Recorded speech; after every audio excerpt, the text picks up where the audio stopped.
Candles. We all have them from coworkers who desperately need a cheap gift for special occasions, but you've never lit any of them.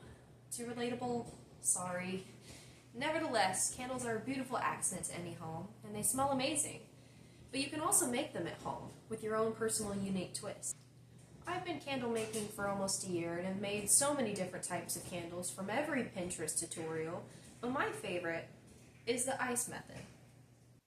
I'm sure you have all experienced the annoyance of losing power. So while being decorative, candles are also a great source of light, and something everyone should have. Plus, with this technique, you'll be power outaging in style. So first, we will gather all of our ingredients, then I'll show you how to prepare the wax, and then finally we'll use the ice technique to get a unique candle design that is sure to impress your friends. So let me show you how to make this unique candle. First, we must gather all of our ingredients. You will need a large pot, a metal pitcher and stirring stick. You'll need a hot glue gun, a wick holder, and a wick. You'll need your scent and your coloring dye. You'll need your container. I'm using a ball jar today. You will need a candy thermometer, your wax, and your ice. To measure out how much wax you'll need, just fill up your container twice with wax, and that's how much you'll need. Now let's head to the kitchen. Melting is the second step of making a candle, and it involves melting the wax and adding the scent and the color to the candle. Over here I have my scent, I have my container with the wick and the wick holder set up, and I also have my ice. On the stove I have a half pot of water boiling. Once it reaches a boil, I'll reduce it to a simmer. And then I also have my metal pitcher with the wax and the candy thermometer in it. Now all we have to do is wait for this to simmer. Now that my water's been reduced to a simmer, I'm going to go ahead and add my wax into the water. You might have to hold it down a bit, it might float. So you just got to be careful with that, but you're going to wait until the wax is halfway melted, and then you're going to add your coloring, and just make sure you keep stirring in between there.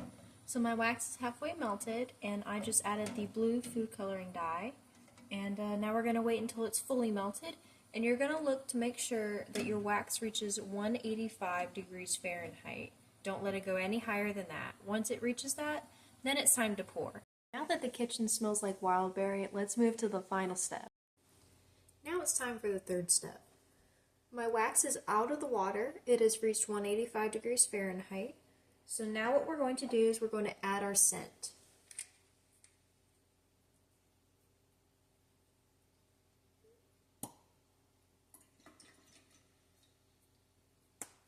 You're going to add about half the bottle, and then you're going to stir just to combine.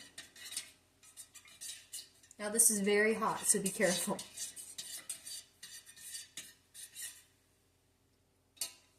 Next, I'm going to add my ice in the container. And again, this is the third step, so we're almost there. So you're going to add the ice up into the top.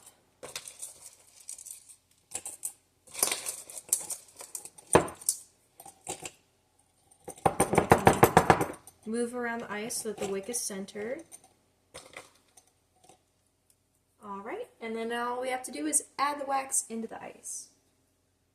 And again, please be careful.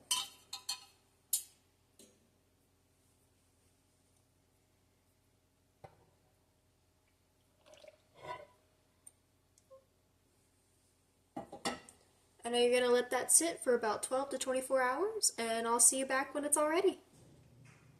And here's our finished product. Hopefully this detailed the materials you'll need, the procedure of melting wax, and how to use ice to create a unique homemade cavernous candle. Candles not only smell amazing and are really fun to make at home, but they're also a great light source during blackouts. So the next time your coworker hands you that cheap Dollar General candle, hand them this and show them how much better they can do at gift giving.